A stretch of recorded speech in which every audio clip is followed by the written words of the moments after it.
नमस्कार, मैं हूँ शिवानी और आप सभी लोगों को दीपावली की बहुत बहुत सारी शुभकामनाएं।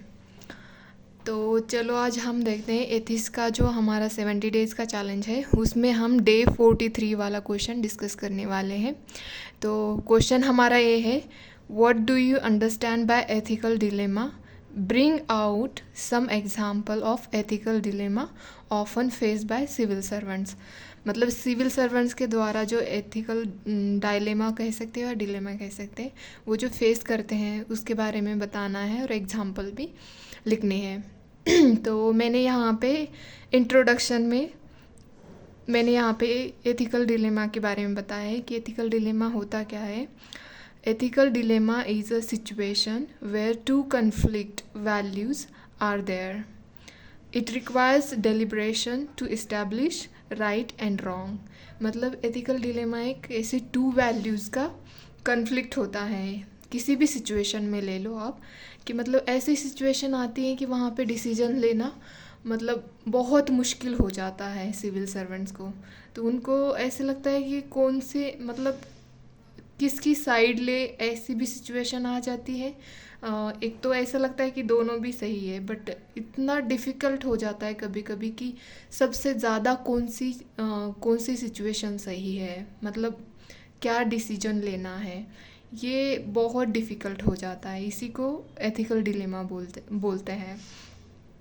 तो ethical dilemma face by civil servants, मतलब उसके हमें एग्जाम्पल देखने हैं। यहाँ पे देखिए मैंने फर्स्ट लिखा है कन्फ्लिक्ट ऑफ इंटरेस्ट और एग्जाम्पल में लिखा है अ जज hearing a case in which his daughter is the lawyer.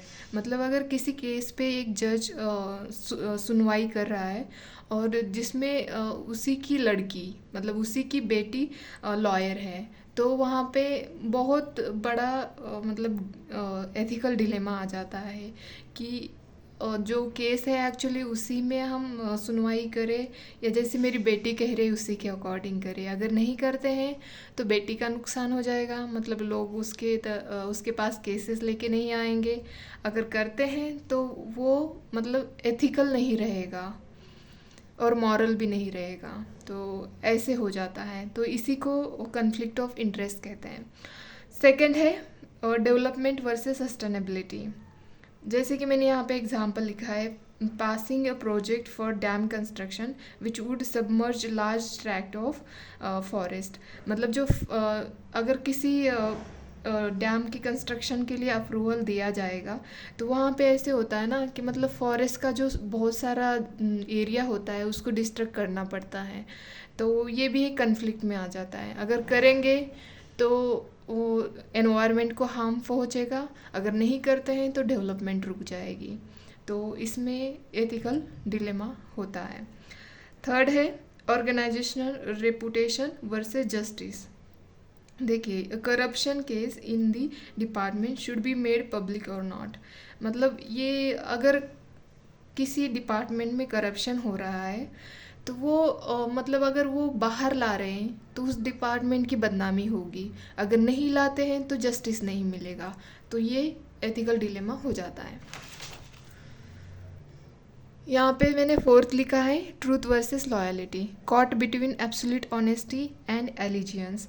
मतलब एक ये डिलेमा इसमें आ जाता है कि अगर ऑनेस्ट कहेंगे तो भी दिक्कत हो जाती है और अगर लॉ मतलब एलिजियंस से भी कहेंगे तो भी दिक्कत आती है। मतलब क्या करे, ऐसी सिचुएशन हो जाती है इसमें।